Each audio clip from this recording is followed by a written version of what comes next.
皆様、ご起立願います。おはようございます。ご着席ください。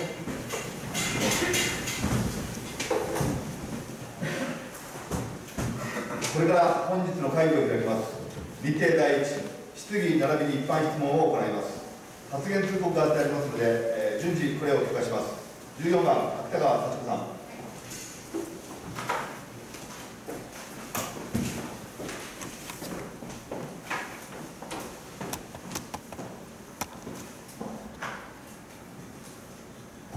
芥川幸子さん。おはようございます。コメントの芥川でございます。まずは市長をはじめ職員の皆様には新型コロナウイルス感染対策におきましてさまざまな対応、また新独自の支援策を講じるなどご尽力をいただき大変にありがとうございました。早速ではありますが、通告に従いまして順次質問をさせていただきます。まずは避難所における新型コロナウイルス感染防止対策につきまして質問をさせていただきます。新型コロナウイルス感染症の拡大により災害時の避難所運営が課題となっております。今回の新型コロナウイルス感染症が収束しない中で地震や集中豪雨による土砂災害、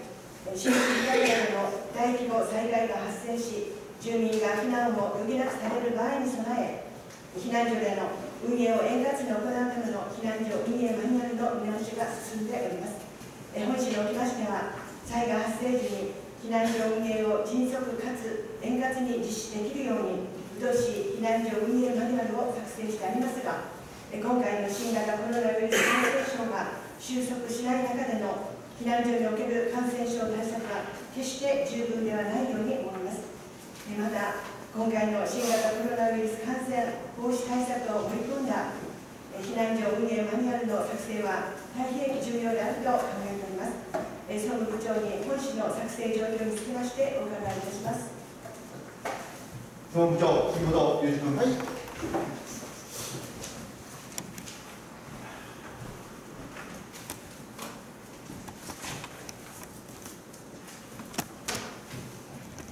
おはようございます。ご質問にお答えいたします。本市では平成31年3月に宇土市避難所運営マニュアル事前準備編、避難所開設運営編、様式集を作成し、各行政区長に配布しております。本マニュアルは熊本地震での避難所運営における公助の限界という反省を生かし、自主防災組織を中心とした共助による避難所運営を円滑に進めるための内容となっております。また、本マニュアルを活用し、昨年度の総合防災訓練では、初めての試みとして、自主防災組織による避難所レイアウト訓練を実施いたしました。本マニュアルでは、一般的な感染症予防に対するルールは取り決めているものの、今回の新型コロナウイルス感染症のような大規模な感染症に関しましては対応できておりません。また、令和2年4月7日付で内閣府、消防庁、厚生労働省の連名で避難所における新型コロナウイルス感染症へのさらなる対応についてが発出されました。この通知の主な留意事項としましては、まず、親戚や友人の家などへの避難の検討、次に避難者の健康状態の確認、次に手洗い、咳エチケットなどの基本的な対策の徹底、次に十分な換気の実施、スペースの確保など、最後に発熱、咳などの症状が出た者のための専用スペースの確保などが挙げられております。これを踏まえ、本市におきましても、避難所従事職員向けマニュアル、避難所運営の手順書、コロナ対応編を作成し、6月1日に全職員に通知しているところでございます。今後、国や県の情報、また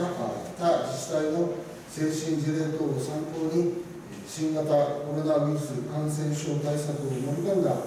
市民向けの避難所運営マニュアルの作成に取り組んでいきたいと考えております。以上でございます。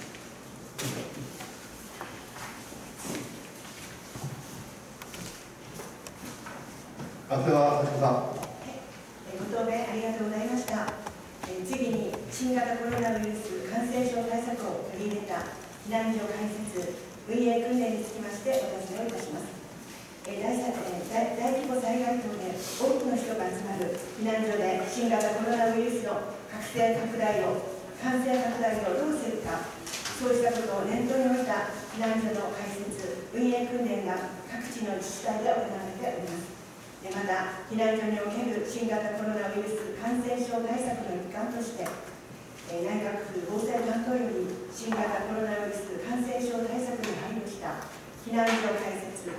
運営訓練ガイドラインが作成をされました。その中で、避難所運営訓練は、避難所運営に際しての必要人員の検討、役割分担、手順、課題等について確認するにあたって有効であるため、感染拡大防止に配慮の上、積極的に実施することが望ましく、訓練実施にあたって参考としていただくようお願いするとしております。その上で、被災者はもちろんのこと、避難所運営スタッフの感染をも防止するため、避難所という密になりやすい空間の中で、感染拡大防止策を徹底することが極めて重要となっております。不特定多数の人が大勢集まる避難所では、あらゆる場所にウイルスに触れるリスクが潜むと言われています。特に注意が必要なのは、寝泊まりする共有スペースでございます。新型コロナウイルスを含む飛沫は床に落ちた後も5日程度感染力を持つ可能性があるということでございます。感染を予防するためには床から離れることが必要で、床から30センチほどの高さが保たれ、リスクを抑えることができる段ボールベッドを設置することが有効と言われております。また、飛沫防止のため一定の高さのあるパーテーションの設置も有効とされております。感染リスクを減らすためにどのような対策ができるのか、事前の準備や備えが大変重要であると考えます。総務部長に新型コロナウイルス感染症対策を取り入れた避難所開設、運営訓練につきまして、本市の取り組みをお伺いいたします。総務部長、杉本裕二君。はい。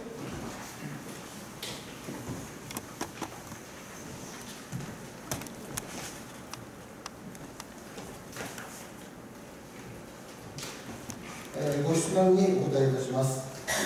今年度の避難所開設につきましては、今後と6月号にも掲載しましたとおり、新型コロナウイルス感染症対策として、風水害時に開設する市内7地区の第1次避難所のうち、宇土地区、等々力地区、走方地区、緑川地区の4カ所を通常開設する施設より広い施設へ変更し、避難者同士が一定の間隔を確保できるような対策をしております。具体的には、宇土地区は福祉センターからエコーウィン宇土アリーナへ、等々力地区は等々力地区公民館から等々力地区農業者トレーニングセンターへ、走方地区は走方小学校体育館から走方地区体育館へ、緑川地区は緑川地区公民館から緑川地区農業者トレーニングセンターへそれぞれ変更しております。また、避難所の密集を避けるため、可能な限り親戚や知人宅などへの避難を優先していただき、避難所へ避難するときはマスクの着用、避難所では手洗い、うがい、咳エチケットなどの徹底をお願いしております。さらに、受付時に問診と検温を実施するとともに、避難者に発熱などの症状がある場合は、別室等での待機やパーティション等の設置に対応することとしております。このように今後の避難所運営に対しましては、先ほど答弁いたしました職員向けマニュアル、避難所運営の手順書、コロナ対策編をもとに対応することとしております。しかし、熊本地震のような大災害時における今回のような新型コロナウイルス感染症対策を取り入れた避難所開設や運営についても、事前の準備や備えは大変重要であると認識しております。そこで今後は他自治体の先進事例等を参考にしながら、本市の総合防災訓練や非常参集訓練等の中で、新型コロナウイルス感染症対策を取り入れた避難所開設運営訓練の実施を検討していきたいと思います。以上でございます。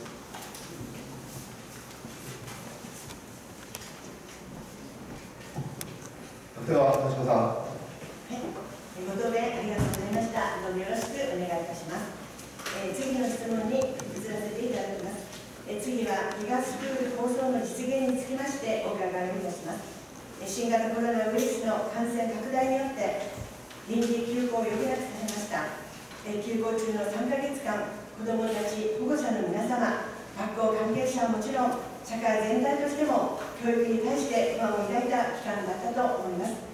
当初、多くの学校では4月から再開することを見越して、プリントを作成し、子どもたちに渡して自主学習を行っていました。ところが、4月になっても新学期が始まってすぐに休校になり、5月末まで続きました。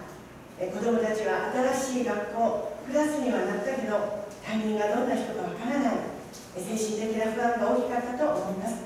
その様子をすぐそばで見ている保護者の方にとっては、プリントが配布されたものの、子どもたちはしばらく頑張ったとしても、子どもたちが頑張り続けることは難しいという心配も出てきたように思います。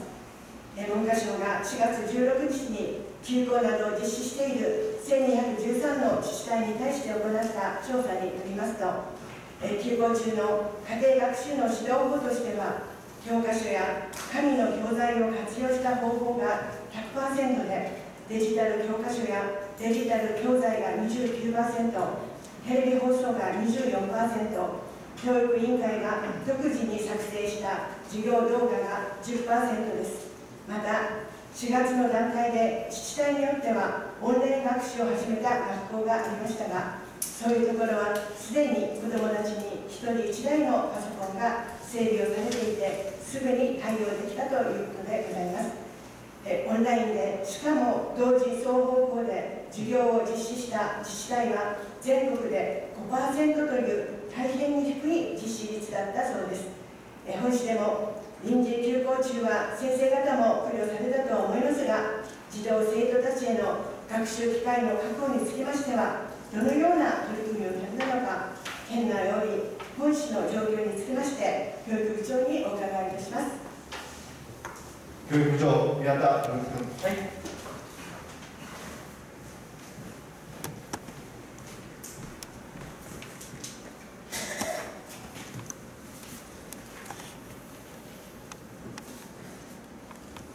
新型コロナウイルス感染症対策のため行った臨時休業中の児童生徒への学習機会の確保についてお答えいたします。まず、県内自治体の主な取り組み状況ですが、国が示すギガスクール構想では、1人1台の端末整備を目標として掲げています。この整備計画につきましては、令和2年度から令和5年度までの整備計画であったので、環境が整っていない自治体が多く、基本的には紙媒体での学習が大半を占めていました。そのような中、高森町では県のモデル事業で1人1台の端末整備を完了しており、テレビ会議システムを使用した双方向授業が行われました。また、熊本市では1人1台の端末整備は完了していませんでしたが、タブレットを貸し出し、動画配信での授業や健康観察が実施され、テレビ局と連携して学習動画の放送が行われました。次に本市の取り組み状況についてお答えいたします。本市においても多くの自治体と同様に端末整備が完了しておらず、令和元年度末時点では小学校で約8人に1台、中学校で約9人に1台の割合となっており、1人に1台の整備ができておりませんでした。したがって、本市の各小中学校では、紙媒体での学習を中心に実施しました。具体的には、教科書に基づく家庭学習の課題の提示、またワークブックやドリル集等の副教材の使用、教科書に沿った学習プリントの作成、さらに文部科学省や県教育委員会から紹介のあった家庭学習支援につながるテレビ放送等のサイトを紹介して、各学年の実態に応じた学習指導を行いました。以上でございます。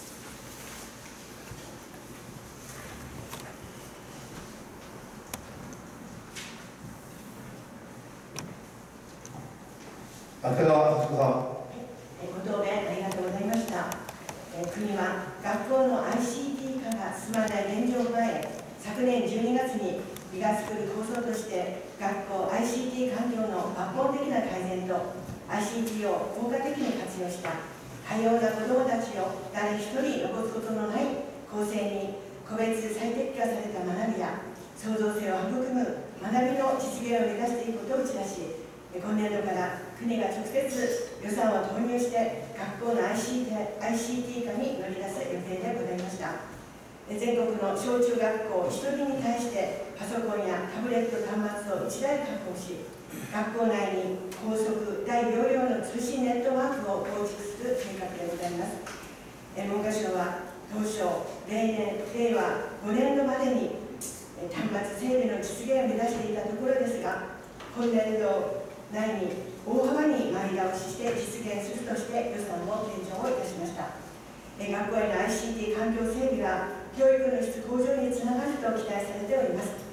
校内での双方向型の一斉授業や生徒一人一人の状況に応じた個別学習、ネットや動画を活用した授業などが可能になります。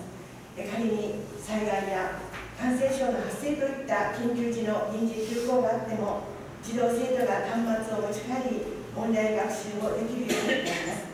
先ほども申しましたが、先行して整備に取り組んでいた自治体は、コロナ禍の中でオンライン授業ができ、児童生徒へ学習の機会を確保し、役立てることができております。国がギガスクール構想の実現に対して予算枠は設けられましたが、活用するかどうかは自治体に委ねられています。本市では市長がいち早く生徒1人に1台の端末を確保し、学校への ICT 環境の整備をすると言っていただきましたので、大変嬉しく思っているところでございます。同政策の円滑な実施を後押しするため、文科省は自治体などからの相談に対応する ICT 活用教育アドバイザー事務局を設け、ICT 環境整備のサポートに全力を挙げるとしております。そこで本市におけるギガスクール構想での事業の実施内容と今後の活用につきまして教育部長にお伺いをいたします。教育部長、宮田教育君。はい。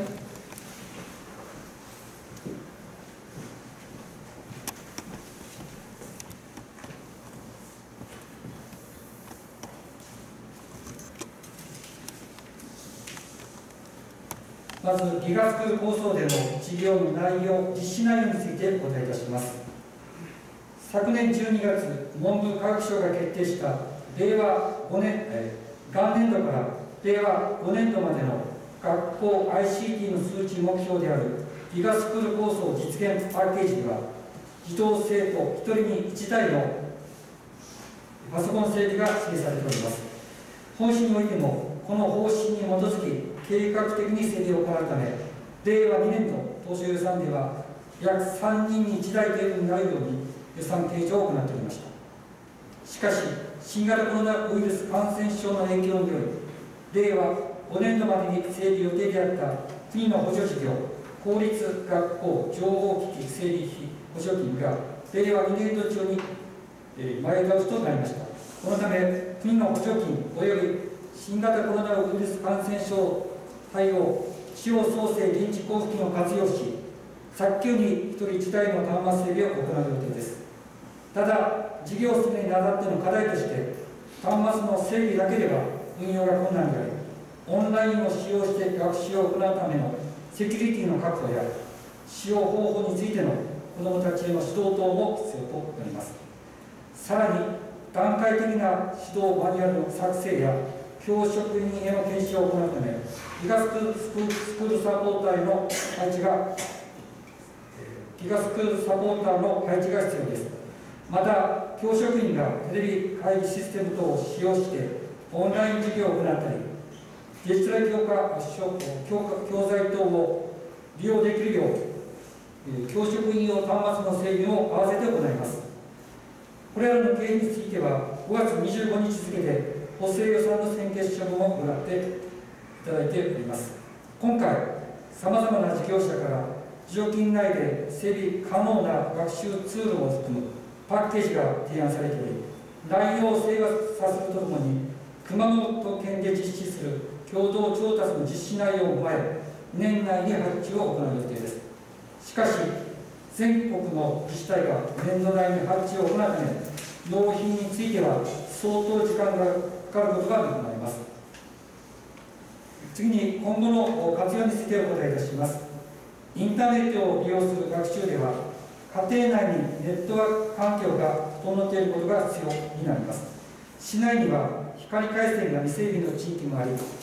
ネットワークが利用できない家庭もあります。このため、この整備を急ぐとともに、暫定的な対策として、学校のネットワークを利用する方法が考えられます。現在、すべての小中学校には、光回線でのネットワーク環境を整備しており、今年度中に体育館を含めた校内すべて利用可能な環境になります。ネットワーク環境が整っていない家庭においては、教室や体育館を使用して学習を行うことも検討しております。以上でございます。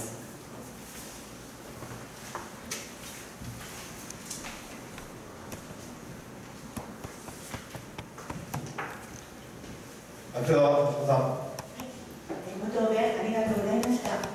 昨年12月に経済協力開発機構 OECD が発表した調査によりますと、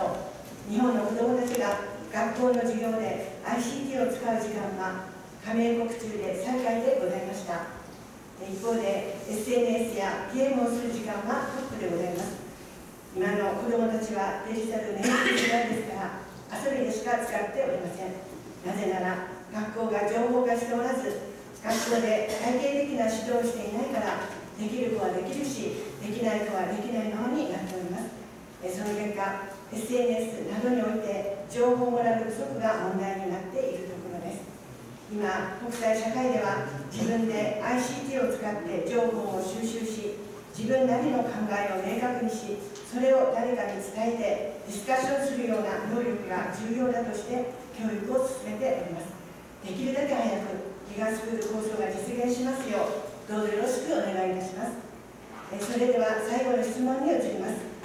最後は子育て支援に関して質問させていただきます。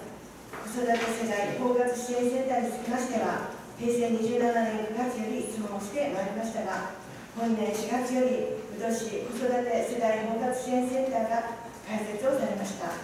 開設の状況と事業内容についてお伺いをいたします。合わせて、産後ケア事業につきましてお伺いをいたします。近年は各家族化や晩婚化が進み、出産前後で心身が不安定な状態にもかかわらず、実家などに頼れない母親が少なくありません。そうした中、地域で実家に代わる機能を果たそうと、出産後の母と子への心身のケアや育児相談などを行うのが産後ケア事業でございます。全国でさらに普及させるため、同事業の実施を市区町村の努力義務とする改正母子保健法産後ケア法が昨年11月に成立をいたしました。改正法では、対象者を出産後1年以内の母子と明記し、心身の状態に応じた保健指導や療育に伴う世話、授乳指導、育児相談などを行うとしました。実施方法については、短期入所型、通所型、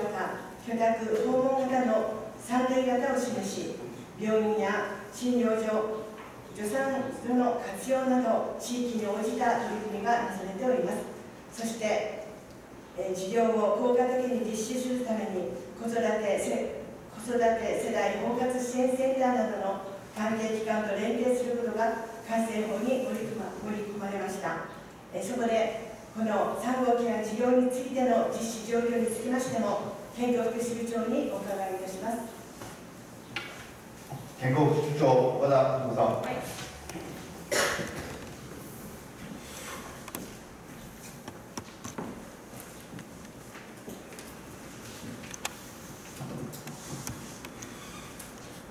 子育て世代包括支援センターは、妊産婦及び乳幼児の健康の保持、並びに増進に関する包括的な支援を行うことにより、妊娠期から子育て期にわたる切れ目のない支援を提供する機関です。本市では、今年4月から健康づくり課が主管となり、市保健センター内にいとし子育て世代包括支援センター、愛称サポートを開設いたしました。サポートの愛称は市民から公募により決定したものです。同センターでは、妊産婦及び乳幼児等の支援に必要な情報の把握や妊娠、出産、育児に関する相談業務、情報提供などのほか、心身の不調や育児不安があるなどの理由により、継続的な支援を要する妊産婦の支援プランの作成等を行います。開設から現在まで支援プラン作成に至る対象の相談はあっておりませんが、今後、身近な相談窓口としてご活用いただけるよう周知してまいります。次に、産後ケア事業は、出産後の心身ともに不安定になりがちな時期に、お母さんと赤ちゃんの健康を守り、健やかな育ちを支援するため、心身のケアや育児相談などを行うことで、産後も安心して子育てができる支援体制を確保する事業です。令和元年12月6日付で、母子保険法の一部を改正する法律が公布され、産後ケア事業が母子保険法上に位置づけられました。本市においては、新型コロナウイルス感染拡大の影響もあり、未だ事業の実施に至ってはおりませんが、今後、この法律の施行を受けて、この産後ケア事業を子育て世代包括支援センターの事業の一つとして取り組めるよう、他の自治体の状況を参考にしながら準備を進めてまいりたいと考えております。以上です。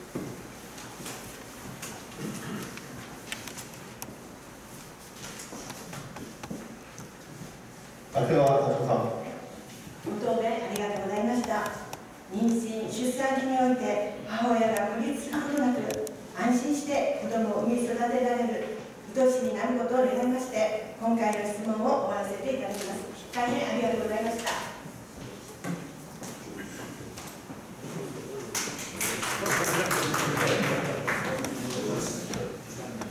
議事の都合により暫時休憩いたします。10時35分から再開いたします。ここで場内の換気を行いたいと思いますので、ご協力お願いします。